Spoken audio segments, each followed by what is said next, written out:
we out here, out here, out here. Straight up Cali, let's go.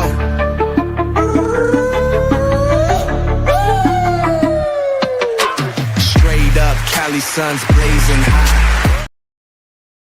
Hey guys, welcome back to another edition of Leaders and Learners, where we all know that the best leaders are lifetime learners. And today we are here with a media maven who's been in the trenches for a very long time, building legacy, one bold headline at a time. She's fancy.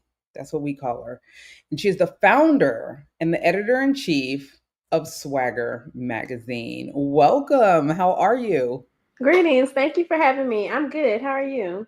I'm good. And I'm super excited to have you here because I've watched you work in the background for a very long time. I love the work that you do. You never put out anything that's not high quality. And I have to ask you, just to get started, how did you wind up being the editor in chief of Swagger Magazine? Why did you why were you the founder of this publication?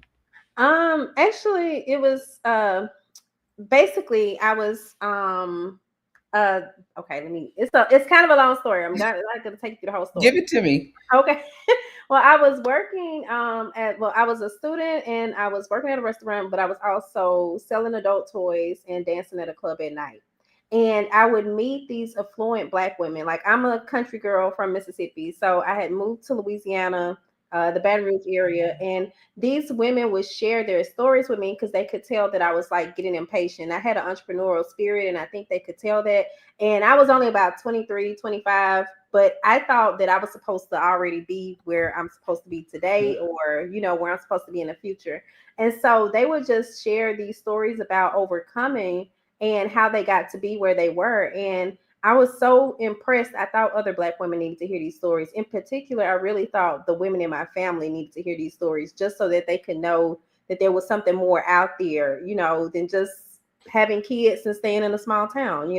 And that's basically how it started. I wanted to practice PR. People would, instead of people sending me to people as referrals for clients, they would tell me to go interview these people. And since I had been writing since like the first grade, I just started writing their stories. But I actually started in video and then transitioned over to that. I want to ask you, because of your background in PR and journalism, where do you see them colliding? Where do you see them working well together? And where do you think they should kind of stay in their own lane? I really had to collide them pretty deeply because for us, when I started the magazine, and even still now, like we're not founded off of these big companies. We don't have the advertising dollars like most media companies. So we actually do sell a lot of our features. And then we also invite a lot of our features in. So I feel like it kind of collided in that way. And then I also offer visibility coaching. So I kind of take things a step further. Of course, we can run you through all of our outlets, but then we do offer PR services as well. So we can also pitch you to other outlets as well. And then we also have things like digital products and do-it-yourself like courses that people can take to kind of teach themselves about PR. So I feel like I merged it pretty well, but I had to though, because and even still now, like as much as I love PR, we don't keep a full roster of clients. And I'm still trying to get to that ideal client, I guess you would say. What would that ideal client be? What does that look like for you? One that can consistently afford PR, that understands that that it is a luxury service and that treats it as such, that also understands the value in it. I Yeah. oftentimes feel like we'll take on people and we'll do a lot for them, but they don't realize it until later. You know what I mean? It's like after the fact, because it's not always something that you see immediately, I don't think. But Fancy, do you think that as someone else in pub, public relations and communications, do you think that it's just a service based situation where people don't see any service based business as valuable? Because they're, no matter if they're in getting their hair braided, or they're consulting and coaching, no matter how much a person can benefit from services, they're still trying to find a way to get it free. Photography, find a way to get it for free, find a way to give us exposure for working with them, find a way to undervalue what we are doing for them, find a way to minimize our efforts. I mean, I try not to take it personally because I'm feeling like people just don't appreciate other people, their service, and their time. Am I off?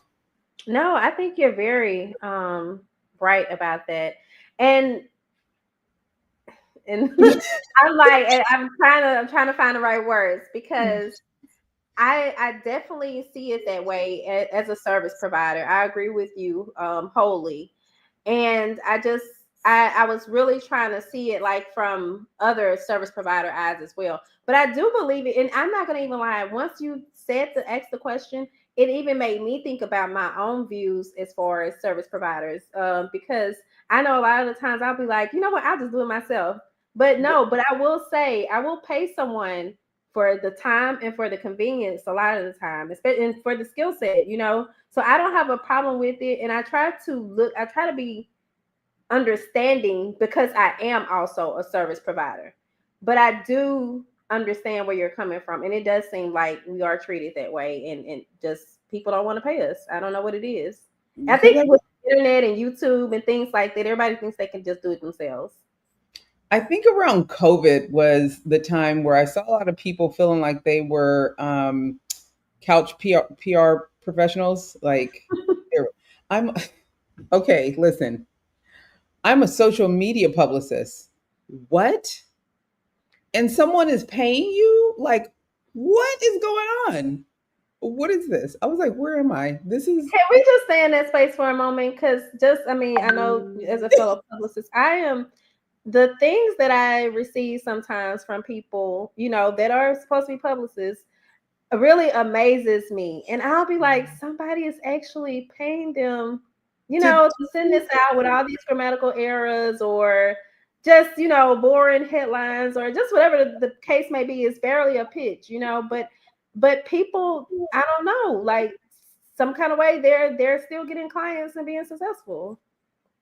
but I think that's also why we have to do better at educating the public. And I hate that part of it because again, that's an unpaid part of what we have to do.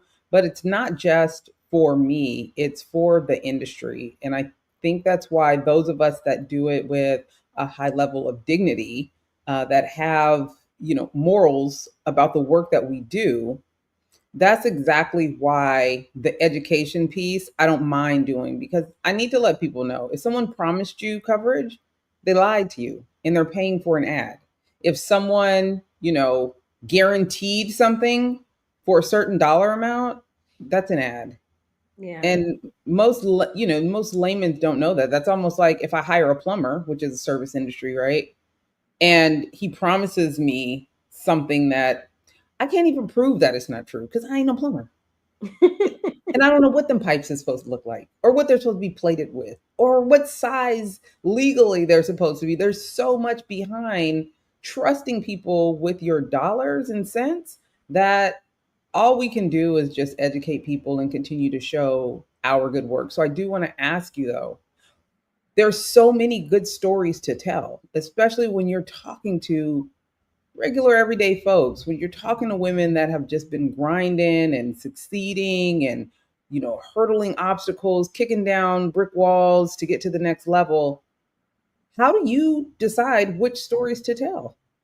Oh, that's a hard one. And there are so many stories. And oftentimes, because I do still write, of course, a lot of the content for the magazine, but with my new work schedule, I'm not able to write as much as I once did. And usually I would be the one to take on those stories because I'll kind of sign out other stories. But when something really intrigues me, I guess I would prefer to write it myself. And lately I hadn't been able to write as much just because of my schedule. So it is. I try to. What I've been planning to do though is actually kind of circle back because even in the past few months, I've just realized there's a lot of women I like to spotlight from my community, but I know I don't personally have the time to write these stories, so I'm going to actually assign some of my contributors to them. But even still, there's still even more stories out there beyond that. And in those cases, sometimes we don't always make the cut, but I am fortunate enough to have enough the different channels that the magazine has, that and the team that we have, that we are able to at least get quite a bit of those out. I know we're not making a dent, but I feel like we're at least making some progress, you know. Yeah, I get that. Absolutely. Circling back to what we were just talking about, because you do live in the intersection of the two, PR and journalism, tell me some common mistakes that publicists make when they pitch you, or what not to do, what to do. I really like it when they have an idea, you know, as far as an actual angle and a way that it would really, if they can tell me how it might appeal to my audience. Oftentimes, I don't really know what it is that they're wanting. You know, there's no real ask, or either there's something that's kind of unclear. It's almost just like you're telling me about this good person that I might should know, but you know, I don't know if I really want to move forward with them. But if you can like angle it, and even when I'm sending out pitches, I really try to not always make it something trendy, but just something that is attention grabbing. Like, I hate when people send me pictures that's just like, meet so and so. You know, like, okay, you didn't put any thought into this. Well, why should I open this email when I have thousands of other emails to answer as well? You know, so Yeah. things like that often come to mind. Um, and then, of course, when they don't research the outlet, that and when they misspell our name, those things really irk my nerves. Like, I hate when people put the space between Swagher. And I feel like if you had researched us enough, you would notice that it's always together. But then also when they pitch us people that, and just being honest, you know, we typically feature people that look like us. So when you're just, oh, I think it'd be a great idea. Do you see anybody else on the site that looks like that person? You know, like, why do you think this is a great idea? So little things like that kind of, you know. Okay, and to be honest, I have, just to let y'all know, pitched a story to her about someone that did not look like us, but I also made it clear why that story was important in the moment. And I I'm think sorry, I may have missed that too. Because I no, don't. it's fine. We made it. No, we got it. She was We in. did. Yeah. Hmm. Okay, look. Okay, that's great. It's fine. That's She great. was in. I did my job because you turned around and did your job, and we did a thing. But that's also how much and how fast things go in this industry. It's ever evolving. Stories are getting told, they're getting put out, and then on to the next one. How do you build relationships? How do you keep close relationships with maybe people you've interviewed or publicists and journalists that you've worked with? Because that's a lot. And there are people that don't have as much interaction as you do that have a hard time networking and staying in contact with people. But I want you to talk about best practices for continuing to grow your network, continuing to be top of mind for people, continuing to be someone that people want to reach out to and connect with? Well, first of all, I really believe in treating people good. Like, I try to be good to people, and I try to create mutual relationships. Like, you know, make certain that whatever it is I'm doing is beneficial to both parties. And that's just kind of how I always look at things. But I will say I did struggle initially with relationships because I used to be very introverted. And when I first started the magazine, I would meet people that would just be like, "Oh, you have a magazine? You should feature me," you know, and or it would be maybe they weren't as direct about it, but that was their end goal. Like, they didn't really care about me as a person. They more so wanted me to feature them or, you know, do something for them in some manner. And that really made me pull away from people for a lot of years. And I Mm. was already kind of like as I said, introverted behind the scenes. And then I had to really step more into the spotlight, just being the face of the brand.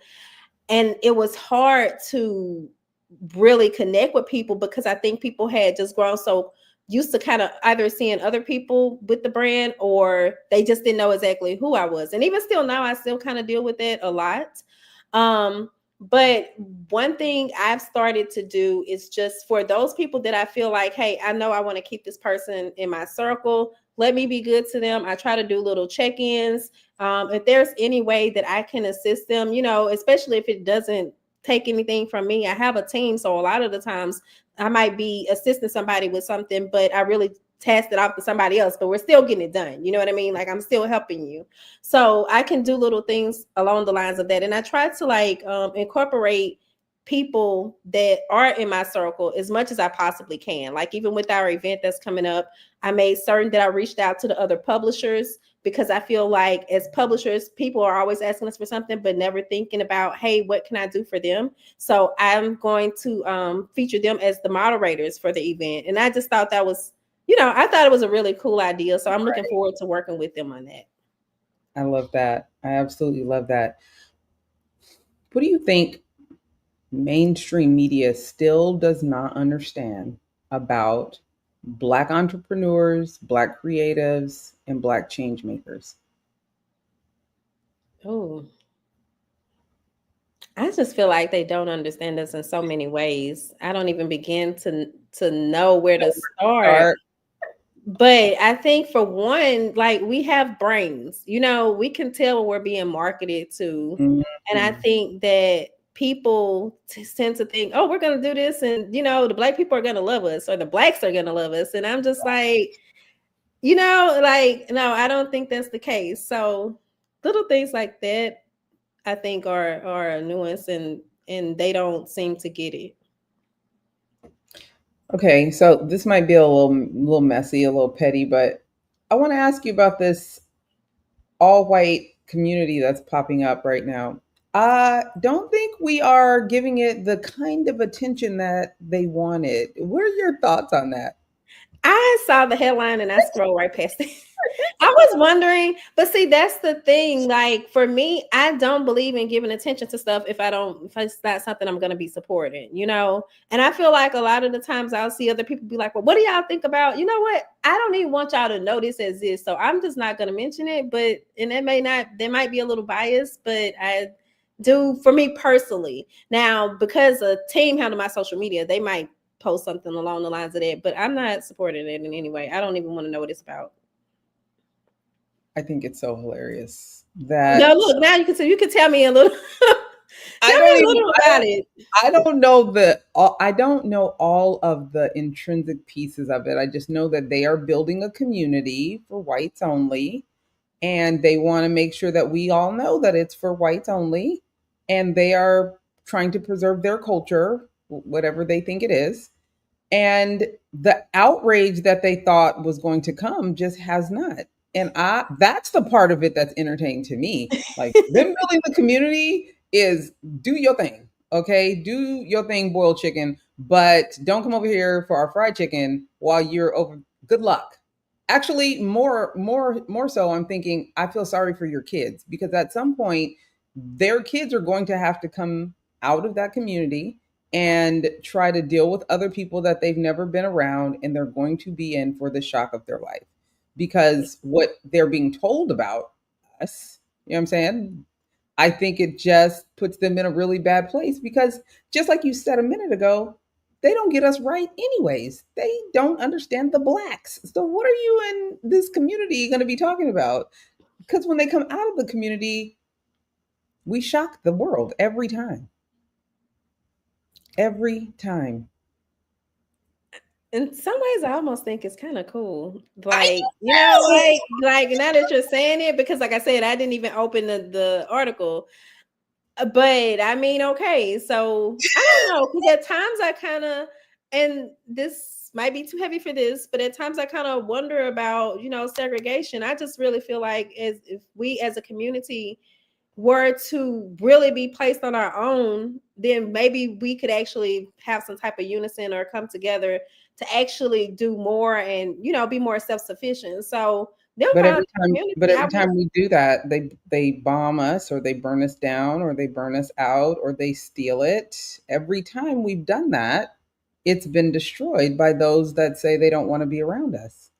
True. So it's just we're just in this really awkward conundrum of a moment. Something else that there hasn't been any articles really about it, but I feel like we're in a very anti-intellectual moment. And for someone that has a publication where you actually have to read and digest information and you go out of your way to make sure what they're reading is of quality, how do you feel about this moment? Because just getting a headline is not giving you the information, and letting social media tell you what's going on is not giving you information. How do you feel about this moment in time, knowing that, girl, people don't even read and their comprehension level is horrible? It's really a scary time, I feel. Even as, because I am an ELA teacher by day, so just seeing it amongst my students and how they write, it's very alarming. So I kind of feel like it's even more alarming because they don't even know the time, when things how things used to be. But when you think about adults, and I'm just like, they choose to kind of, I'm not gonna say dummy themselves down, but they're kind of choosing to not be thorough or do the research, or you know what I mean? Yep. So it's I don't know, it's scary. And I often say, people don't understand how hard it is to work in the industry when nobody wants to read to begin with.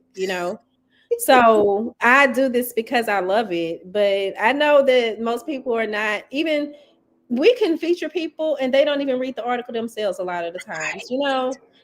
I had someone say, "Oh, I saw them make a post and it was like, read this 4-page feature about me." Well, girl, that was actually 9 pages that I wrote about you. So you only looked at 4 of them. I cannot. I cannot. I just feel like we are really in an anti-intellectual moment. But I wanted the audience to see your cover. Every cover of Swagger is beautiful. It is Thank you. laced with melanin. The contents are amazing. Talk to me about your creative process in putting together your publication. Um, No one has ever asked me that before. It can be very messy and stressful because, and it's kind of like, it's still something that I'm trying to get a reign of even 15 years later. But I initially start out with every issue having a theme of some sort, and Mhm. then I try to find other stories that are related to that theme. And then, of course, we'll have a few that may not be related to that, but everything else is still going to be related to the theme, but told from different perspectives as the writers take, on the theme themselves. And that's what I really love to see, like how the writers um come up with their own aspect of different things, and write about them and then pull it all together. As far as for the covers, I try to make certain that we have somebody, for one, that people can recognize, which can be kind of tricky at times, but Mhm. also someone that, when I look at them or what I know of them, there's someone that still uplifts other women. I'm very particular about that. I don't want the person that's, always cussing and fighting on the show. Like, that's not who I want to represent us, because for us, you might be our cover for 5 months, just depending on how long it's going to take for me to be able to get another issue out. So people are going to be seeing that everywhere. And I find that to be of a lot of importance. But I've also, and this is kind of something that's more, I guess, as a heartpreneur, I really try to find people that appreciate the cover. I will say that doesn't always work out that way, but it still is a good look for us. And in the PR world, like, okay, you know what? We took a loss there. That person maybe wasn't as appreciative, but it's still a good look overall. And it's something that they will draw in more viewers for the advertisers to see. Yeah. So that's kind of it, I guess. I love that. It just sounds like when it comes to your covers, brand alignment is very important. Yeah, Yeah. that really is. And with our collaborations as well, everything, and it's really not even that hard though, because everything for me is just about uplifting Black women and making people feel good. And I feel like if you can do that, as long as you have those 2 elements, whatever it is going to work out. And usually it does. I can appreciate that. I can appreciate that. Tell me, before I get you out of here, tell me what you want your legacy to be. Ooh. I would have to say, and that is a kind of a challenging question. I don't really think, I will say, like, a lot of people like, oh, I want my kids to have this. I don't really know if my kids have an interest in the magazine, because they have watched me build it from nothing and still not reach the level of success I feel like that they feel like I should be at. So for them, they just see it as being a lot of hard work and they just don't know if there's a return to it. But for me, personally, I know the wins that we've had and how it has helped us throughout the years. So when I think about it, I just want it to be, well, I guess as far as my legacy, I would like for it to be known that I was a woman that truly lived, for myself personally. For the magazine, I just would like to be that source or light where women feel like they can be their authentic selves, and particularly Black women, and know that they are being cared for, knowing that this is a place that they can go to find knowledge about a plethora of things. Those are kind of like the things that come to mind when I think of legacy. And I would love to like win some awards. I would really love that. I would love to get an honorary degree from somewhere for all these years. Like how I see all these other people. But yeah, those are some things.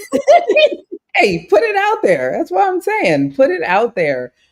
Give me 3 words that you would never want anyone to affiliate with you. Scammer, 1.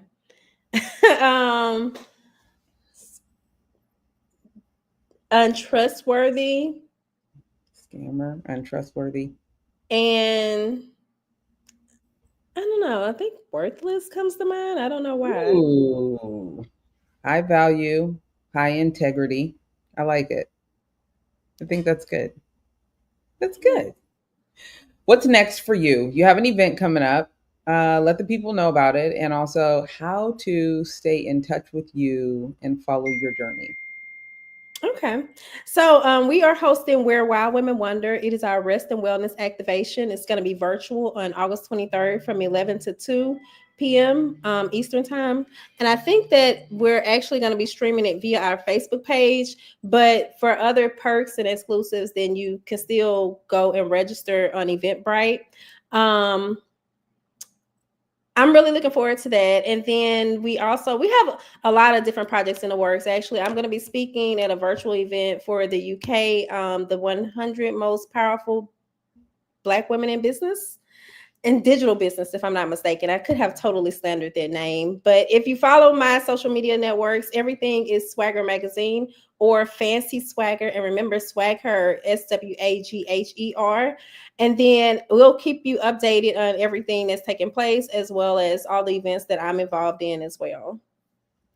I love that. I'm so grateful for you taking the time and chatting with me. I know you're busy, you got a lot going on, but it means a lot that you will come here and share some of your thoughts and ideas and your events with the audience. Tanya, you don't know, I've been following you for a while on Twitter. So like to get this invite really meant a lot to me. And just as a PR colleague, I'm like, okay, it means a lot, because I think a lot of people try to place me in that publisher box and they just keep me there and they don't, allow me outside of that. So I greatly appreciate this. I appreciate you, because if you read, you would know she's much more than just a publisher. So we need y'all to get back to basics. Like if I could start a movement, it would be the anti-intellectual movement, because I'm so tired. I can't tell you, nothing bothers me more than this country and how it has become so anti-intellectual. This moment that we're in, where Black people are saying things like, you ain't got to go to college. Even if you didn't go to college, you still had aspirations to learn more and be more and do better. And you didn't shame those that did that, because part of our culture has always been to uplift and grow and continue to lift each other up. So this moment right now and how we're allowing it to be all infiltrated into our culture, I don't like it. So yes, let's go ahead and just separate while we get our shit together, because this ain't it. Okay. This ain't it. But I thank you. Girl, thank you. Yeah, you put a lot of work into what you do, and in order for them to appreciate it, it's more than just a pretty cover. You got to open your mind and open the pages and look and read and see what's really in there, because the stories are powerful, they're impactful, and it takes a lot of work to get this out to you. So again, thank you so much. I appreciate you, and please, let's stay in touch. Thank you, Tanya. Hey, thanks for showing up to the podcast where we all know that the best leaders are lifetime learners. When you get a sec, take a moment, leave a comment. What you think about today's episode, and share it with someone that you know could use the gems that were dropped today. Follow and subscribe. You don't want to miss who's coming up next. You never know who could show up here and what they could say. For your professional needs, marketing, PR, communications, and leadership, make sure you follow us on all social media platforms at Sand and Shores, or hit us up at sandandshores.com. Again, thanks so much for showing up. We appreciate you, and we'll see you soon.